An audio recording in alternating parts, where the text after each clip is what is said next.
Good evening, ladies and gentlemen. Welcome to Atlantic Bushcraft Adventures. Tonight we are on episode 323. And a topic I've been thinking about for a while, and Ben and I talk about this behind the scenes fairly often, and we've had other conversations on it, but urban bushcrafting. Because I'll tell you where this came from for me, and I haven't even told Ben yet because we were talking about something completely unrelated before the episode started. But anyway, I was at work today, and somebody was like asking what I did. They seen some pictures on my wall, and they're like, "Oh yeah, it's neat you do that." And then they're like, "Well, those skills serve me absolutely no purpose. I live in town, and I go to the city. Like, I don't want to go to the woods." And I said to them, "Well, bushcrafting's more about being, or less about being in the woods, and more about the mindset." And of course, we got into a whole conversation about that, and kind of the conversation was like, you know what? I might do a topic on this because I know Ben is more along my thought process, and hopefully most folks out there that are into bushcrafting don't limit themselves to being like, "Oh, I wish I was around the woods so I could do this more." Well, there's skill sets you can use in the woods, absolutely, but there's a ton of stuff you can do regardless of where you're at. And I think that's what we're going to talk about here tonight, or at least that's what I wanted to talk about here tonight. What about your thoughts, Ben? Yeah. No, I think you're onto something here because there's a lot of the skills that we use in bushcrafting are very transferable to so many other things, and in some of it, it doesn't require such a remote area as some people think. They're like, "Oh, to do this, I need to be X number of kilometers away. I need this, that, and the other thing." And surprisingly, no, you don't. Like you can do so much of this stuff with the bare minimum of resources. I mean, that's part of it, right? It's using the immediate resources around to do the things you want to or need to. So it means there is opportunity here. So yeah, I think you have a list of things we can sort of roll into actually. But Well, yeah, the big thing. What were you going to say there, Ben? Let me collect my thoughts for a sec. well, like you said, it's a mindset. But like a big part for I think me and you, because we both do it, is how can I do more with less? How can I use the environment that's around me to the best of the ability so that we can do as well as possible? So we talk about, for example, ultralight. We're not ultralight. We don't pretend to be. We don't, but we still look at that and we sort of like a part of it is if you don't need to carry something because you can manufacture, you can build it, you can in that location, then you realize, well, the same thing happens with life in the city. If you can work with the bare minimum of stuff around, if you can work with your environment and readily available materials, you don't always have to go out and buy or pay someone to do these things. So little things like, for example, a micro garden. You can do a micro garden anywhere. Absolutely. And what do you need for that? You need a container, you need soil, you need seeds. And almost all this stuff is readily and freely available if you turn your mind to it, right? I mean, Soil's not hard to get. no, soil's easy to get, but I'm thinking pallets. A lot of people are like, "Oh, I don't have the wood." There is tons of places that give away free pallets, slightly damaged, and you are going to do a little elbow work. You have to pull them apart, remove the nails and stuff like that, but if you're willing to put the time in, tons of good wood there. I have a fence built out back, completely out of pallets that I pulled apart, repurposed, built a fence. Looks good. I'm not going to go with amazing, but looks good. It looked better if I painted it. I'm not going to lie. But that's true. But I've also seen hardware stores that just have loose wood out front, free for taking. Yeah. Offcuts, return pieces that are too warped or whatever. But doesn't mean it can't be used for something else. And if you have skills, you can take a warped piece of wood and make it not so warped or not warped at all. Yep. You can soak wood, lay it flat, put some weight on it, let it dry out, straight as a board. Hmm. But, and it's not just that stuff too. And I guess the point I wanted to make is, and it's kind of like what I told you as we started off, bushcrafting is more of a state of mind than a place.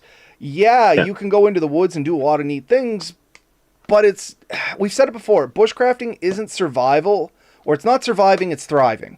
And you can take that mentality anywhere. The micro garden, a little bit of work, now you have some food of your own. Might cut back on your food costs a little bit, depending how far you take it. Or at the bare minimum, you're learning what it takes to grow your own food in case you ever wanted to. Say you move out of the city or town and you get a plot of land somewhere. Now you got some basics there. Like, it's always about practicing your skill and your craft in my mind. You can either do it in the woods when you have that opportunity, or you can do it at home when you have the opportunity here.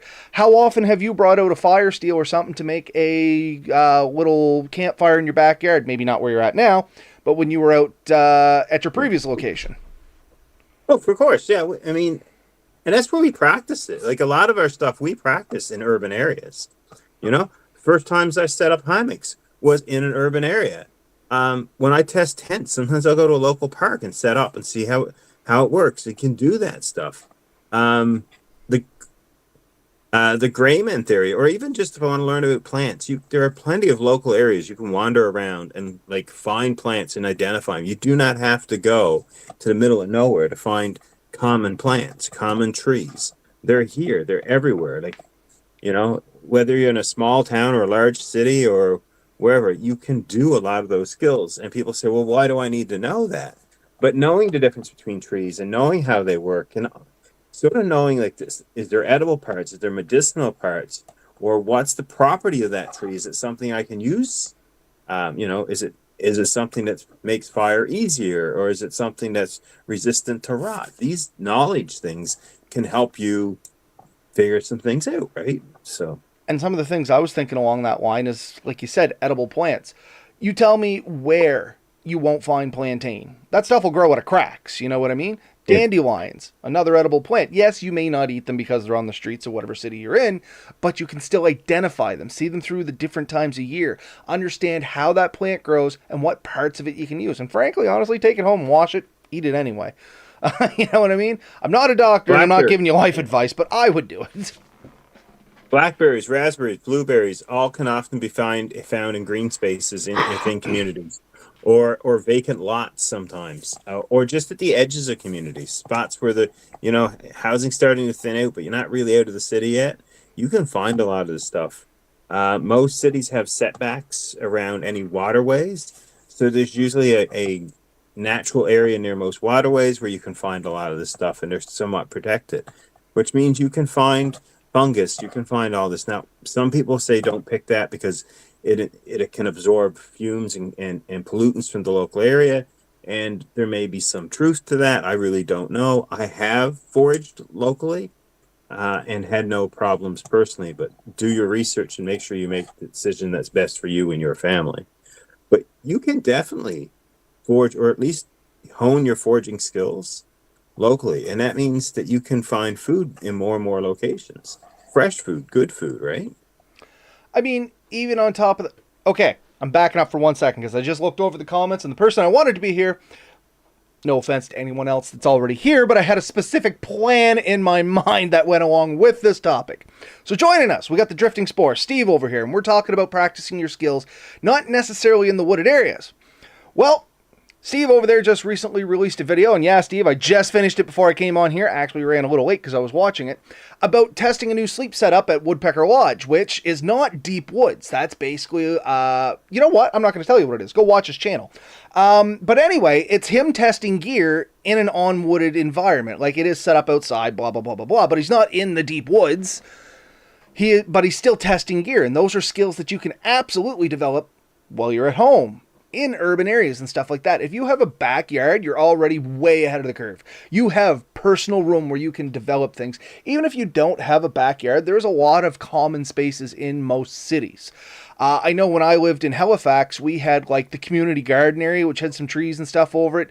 And it was fairly common that the people that lived on that road, say their kids or something want to go camping, you could set up on that little park. It was like the unspoken rules, and if you look around enough, you can find these locations. And Ben mentioned the gray man theory there a little bit, and we're not talking about, like shit hits the fan kind of gray man stuff, which if you want to go down that rabbit hole, be my guest, teach their own. But the gray man theory is you just kind of blend into everybody else around you. You don't specifically stand out in any way shape or form. You're just a background character, for the lack of a better explanation. But that Yeah. gives you a unique perspective. You can kind of sit back and watch what's going on around you. And I call it people watching. And Melissa will call it people watching too. Just kick back, watch how people interact with each other. Watch the mechanisms and things like that that cause people to interact or not interact or avoid or go to. You can learn a lot about just the human nature by kicking back and watching. Right. I mean, it's not just people watching, but just understanding how people work and why they do things has been a passion of mine for a lot of my life. And so I do look a little bit into psychology, but I also have spent a lot of time sizing people up and realizing that people do certain things for very, very good reasons, but it's not doesn't always make sense unless you understand the background thing. And sitting and watching how people move and how people react, you can really pick up a lot of stuff. Um, I won't go too deep into that, but yeah, it's an interesting topic on its side. But yeah, the gray man allows you to sort of like i- interact with your environment while never be appearing to stand out, and that's the big part of it, right? Um, and it's a powerful tool if you can harness it, if you can do it.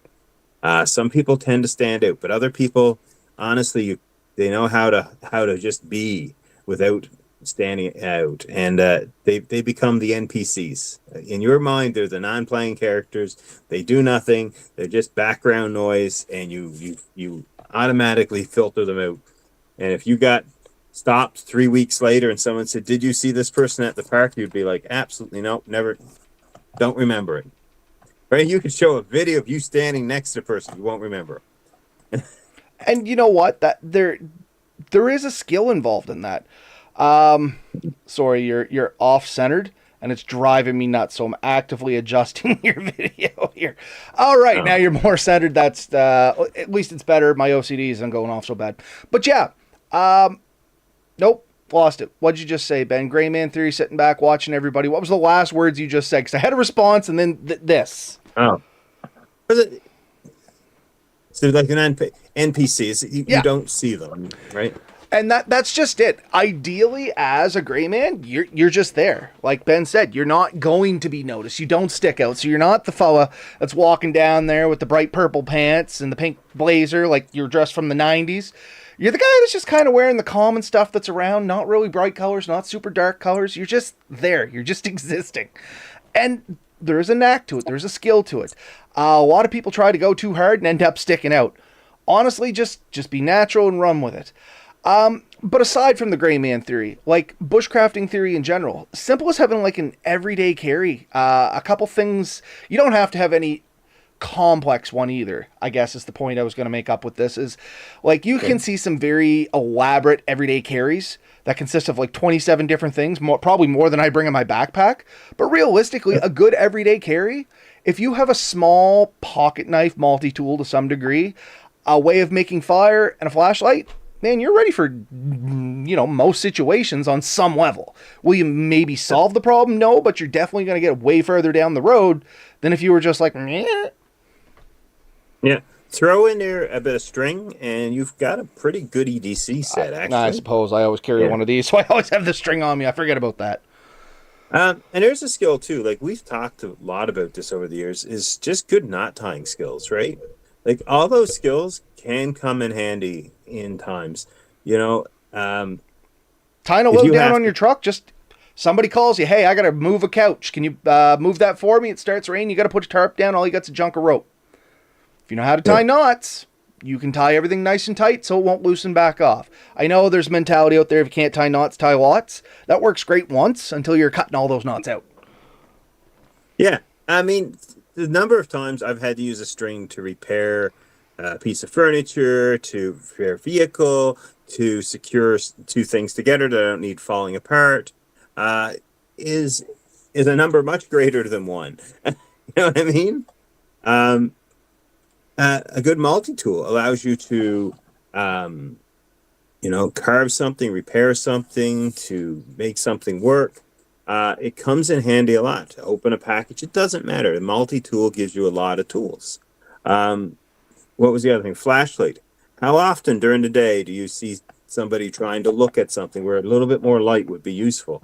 Having those tools, those very common everyday tools readily available, like you would in the woods, is just as available at home. Like a package shows up or something, like one of my kids comes to me and their tag is itching them, and I can just like quickly slice it off.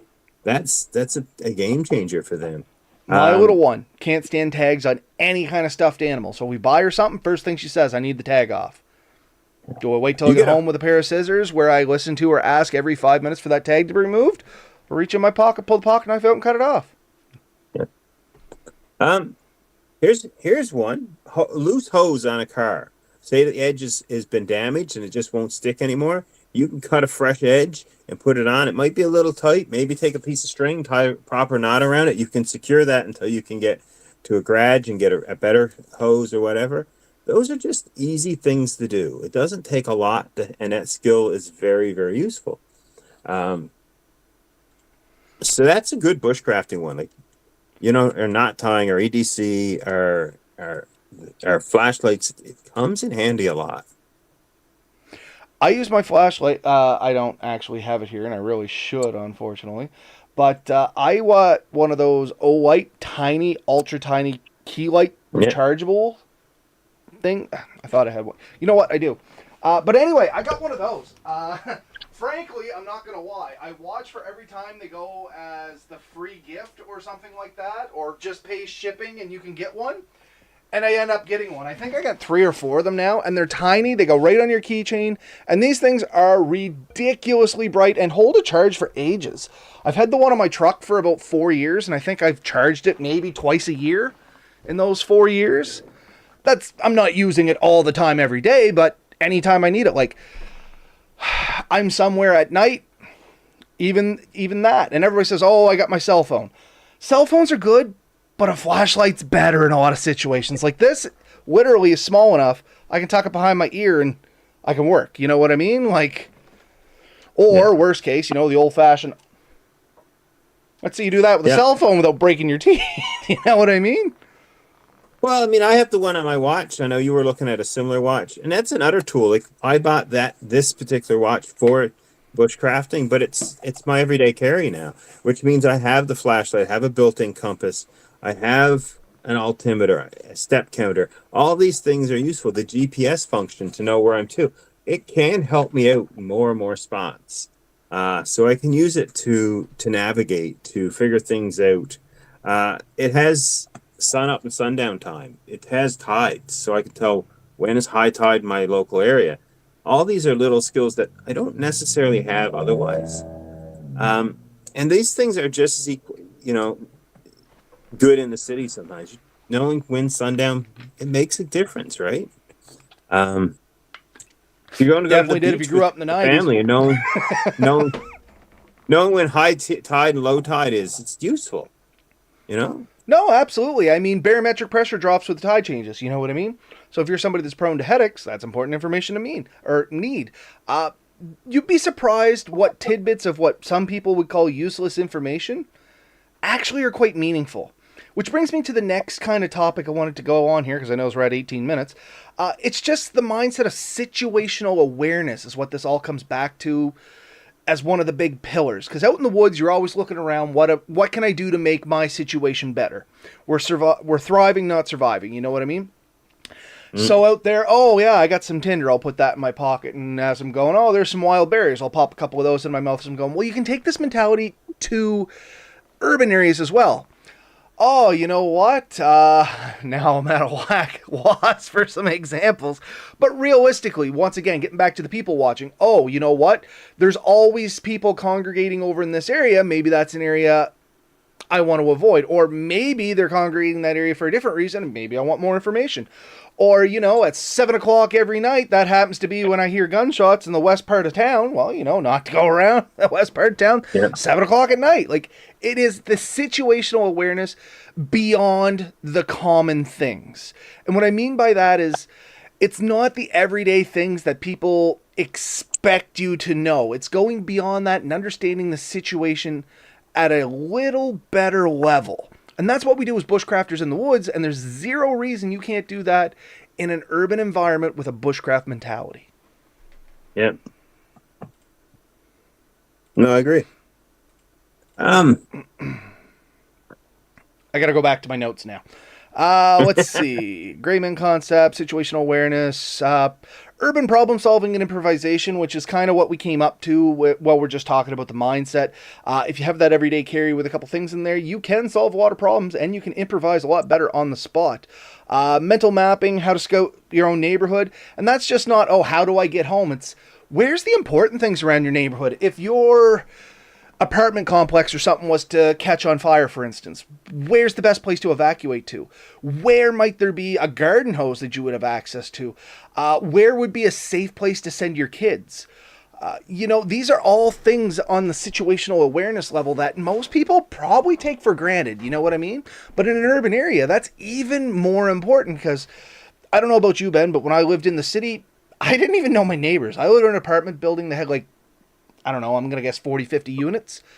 I think I knew one person out of that whole building, and that's just because we went to put our garbage out at the same time, so we were passing companions more than anything. But I mean, if I had Lily at the time I was only my early 20s, I had no kids, but if I had Lily at the time, I wouldn't know what to do with her if there was an emergency. That's all things to know. It's about your situational awareness. For me, we had early on when I got an apartment, I mean, we went through some major incidents, I should say. We had White One, we had Hurricane One, we had a couple of other things that happened. And there was times where we had no power.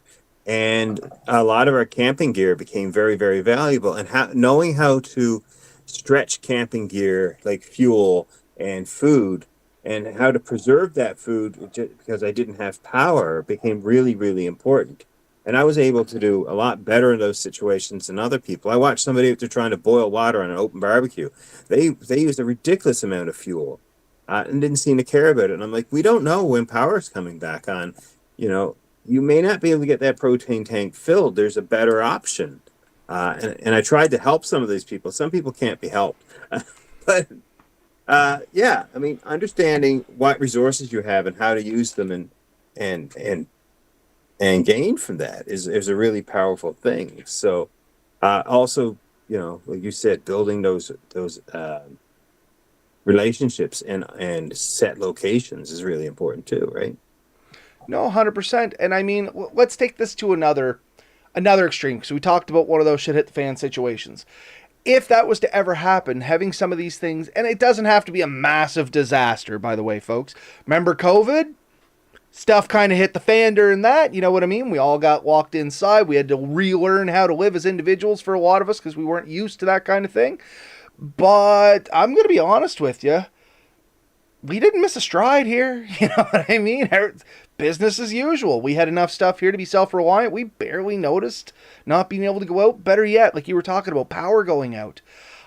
Know how to get by with what you got. Like when we had Fiona come through here and the power's knocked out for 7-8 days, once again, really didn't set us back that much. You know what I mean? We had everything in place where we literally were harvesting rainwater for some of our water for flushing toilets, watering some of our indoor plants, literally just washing hands and stuff like that because the rainwater was coming straight of our rain gutters. It wasn't that dirty. It was cleaner than not washing your hands. I mean, we had good clean water as well for washing food and washing up before supper and stuff like that. But I mean, if I was out working in the shed or working with wood, it's nice just to have a big water barrel out there that you can kind of clean up in.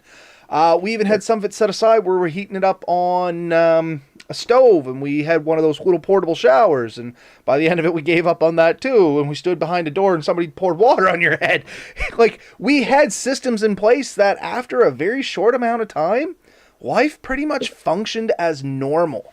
And then I remember hearing so many people being like, oh my God, it was like the apocalypse came. We didn't know what to do. No power, no internet, couldn't cook our food.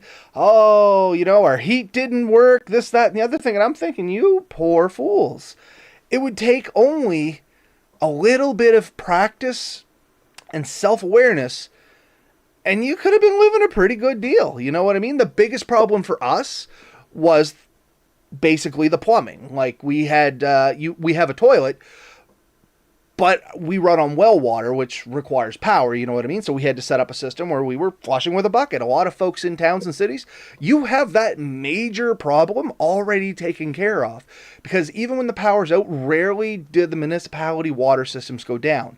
A lot of them run under pressure and stuff like that, as well as they have their own backups. And that will keep you with water, which is a major boon. You're already so far ahead, so why not take that little bit of extra time and learn how to make yourself super comfortable even when the power goes off? Like, we were having fun with it. You know what I mean? When the power came back on, dare I say, we were almost slightly disappointed. Well, I mean, here's one that I know as a bushcrafter you do, and you probably don't even think about it. Power management on your devices. Like, how you make sure that your cell phone is going to last the trip. How you make sure that your batteries and all your electronics are available charging, whatever. The fact that you have minor solar panels, you have battery backups to recharge things. You have systems with probably your ATV as well as your vehicles that you can recharge a lot of this stuff. You already have that stuff set up because we do it regularly. You know, I do a week-long trip. I can't do it. Like, I got a family of, 5. We all have cell phones. We all have electronic devices. And so we oftentimes choose devices based on their battery size and their consumption. We figure out how to utilize them to the best of their ability so that we get the max out of them. Because we know when we go for a period of time, charging every day is not always viable. Our systems won't handle that, but we figured out ways to be ultra conservative. You get used to things like shutting your cell phone off, turning off unnecessary apps and functions that are just wasting power. Charging it when you can, with the full knowledge that later you may not be able to. And that's a big one. Charge when you can. And then, even like food preparation, like having the cooler system set up so that you can keep food the longest, knowing what does need to be refrigerated and what doesn't need to be, and how long things can last, and how to cook things when the normal systems aren't there. Like, we have ways that we cook our food that are a little bit different, but works. Like, I can bake a cake with very little. I only need a small fire and some tin foil, and I can bake and cook almost any meal you can imagine. Because I know how to do that. But that's a skill I got. If you give me better things, like maybe a couple of cake pans and a Dutch oven, and you can make anything, literally.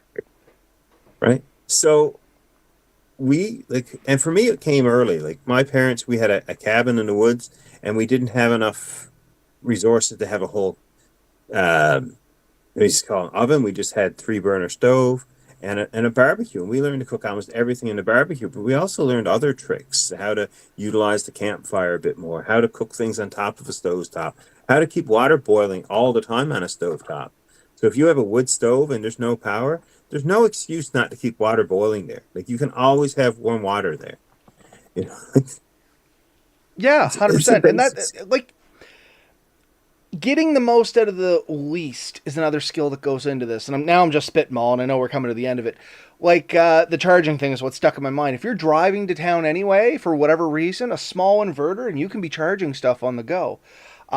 Using excess heat to warm other things. I know, like, when I have a propane burner here and a butane burner and the barbecue and all that stuff, but you can be cooking multiple things in one frying pan. I've seen people literally cook one thing in the frying pan, take it off, put another thing in, and I'm like, you could cook all of that at once, save half the fuel. Like, there is a little bit of thought that goes into it, and it's not being frugal, it's being, in my mind, it's being smart. It's being resource manageable. Yeah, that's what I said. Resource management. Power management, resource management. You always have a finite amount of resources, but sometimes it's excessive to what you need.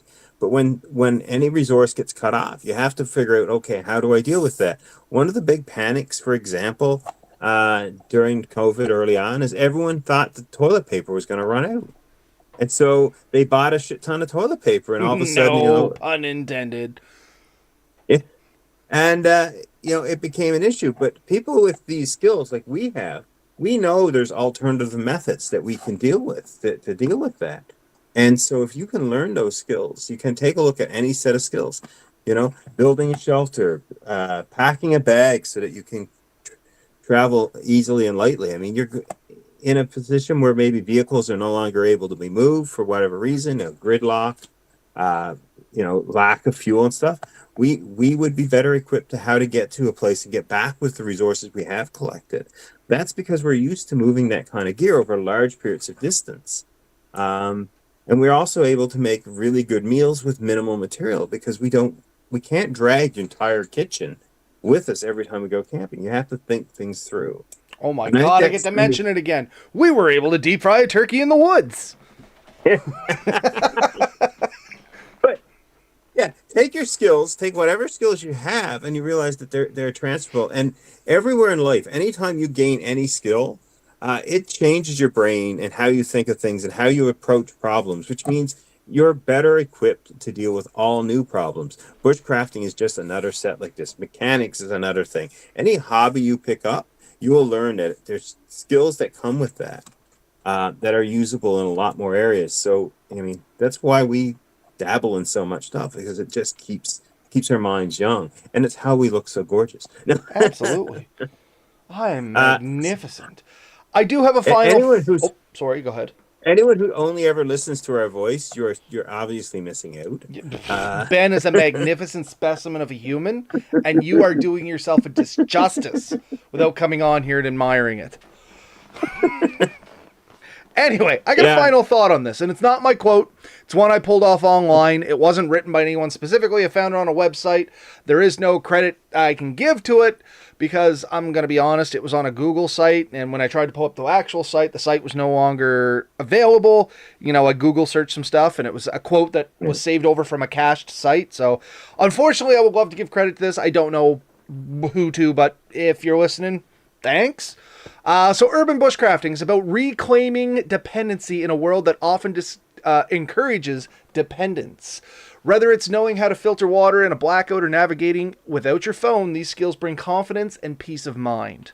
And that's kind of the whole thing summed up. You know what I mean? It's about yeah, getting some of your own dependence back, your independence back in a world that's trying to encourage you to be dependent on it. And that's not a conspiracy theory. It's just designed that way. We depend on our cars to travel. We depend on the grocery stores to feed us. We depend on the municipality's water to bathe and give us water and clean us. And if you can just get a little bit of your own independence back from that, if nothing else, it gives you a little peace of mind for if you ever have to use those skills. So, closing off, don't think just because you're in an urban environment you can't bring a bushcrafting mentality to it. no, because we definitely do, and we both know that we take our skills we've learned here and we use them throughout our lives. And anyone who doubts it should probably spend a bit more time with us. But we do. We use a lot of our skills on a daily, and we don't even think about it. So yeah, I mean, if you're somebody who's not into bushcraft, you're thinking about it and saying, well, I'll probably never get a chance to use this. You will be surprised how many of this stuff can be transferred, if not to your everyday life, at least to emergency situations. But I would hazard to guess more of it could be used on your everyday situation than you would probably think without trying it. We carry a lot of the same tools every day because they became very useful to us into the woods, and then we found, hey, it was also useful to us day to day. Just the fact that either of us can probably make most tools we need with a minimum of other items that we can readily find available. And the fact that I've made things like stoves that somebody could use in a power outage out of 2 tin cans and a thumbtack. And it's, the person I gave it to was amazed that you built this that can do this. And I'm like, oh yeah. And it's also the lightest weight stove you'll ever find and super efficient. So, and it cost less than 10 cents if you consider the recycling fee we lost by cutting the can, right? I was going to say, but depending on the cans, you can have fun drinking it or eating it, depending on which ones you're making. Yeah. But yeah, I think we've hit a lot of the things. There's so much more we could talk about. But the reality is, yeah, every skill, like I said, is transferable to other things given time and effort. Bushcraft being something that thrives in that area. I think maybe more so than most. 100%. And just before we sign off, because I always like to give a shout out to everybody that joined us in the comments, although I didn't read a ton of them this time because there was only a couple, and we were cruising along pretty good with a lot of stuff. So, shout out to Andrew, Eric, Danny, and Steve that joined us in the comments here, along with RM Shoots. Some highlights from there. Steve thanking us for watching the video. RM Shoots says 90% of gray men looks like a cop. Yeah, that's what we mean. Don't stick out to the point, or don't try to not stick out so much to the point that you obviously are sticking out. If you look like a narc in the back corner, people are going to notice that. Sometimes it's a hard skill. I get accused of that a lot, actually. But I also live in an area where I am a minority. Yeah. And so I do get accused of that. And it's hard to be a gray man when you do stick out just naturally because of, and nothing against anyone in that area or anyone here, where I'm to right now. I happen to be in Newfoundland right now. I can be a gray man. I can very much be a gray man. Other places, I could never be a gray man. I could probably be at least a less white man in those situations because that is what I am. But it is possible for me to curb it so I don't stand out as much. No person is a perfect gray man in every situation, and that's just a fact. Absolutely. Right. But yeah, it definitely is a thing. Yeah, a lot of people that are trying to do look like cops, but undercover cops try to look like gray men. That is the mentality that goes through with them, honestly. Andrew, the best place to try new gear and skills is the backyard or at home. If it fails, you can just go inside. Absolutely. And of course, Steve there saying that we're handsomely bearded. Well, thank you everybody that joined in the comments there. I always like getting a pick-me-up at night before bed. Makes me have nice dreams. But in any case, I think that's where we'll wrap it up here tonight. We're at 36 minutes, and somehow we started late and ran late. So thank you for joining us again here tonight, folks. Any final thoughts, Ben? No, I'm good. All right, folks, we'll see you next week. Have yourselves a good night. Get out there, get dirty, be safe, and let us know about it. We always love hearing about your stories. And Steve, I'm going to go finish the last couple minutes of your video there because I just got to where you woke up. And now I'm going to watch the end of it. All right. Night, folks. Night out. We'll see you.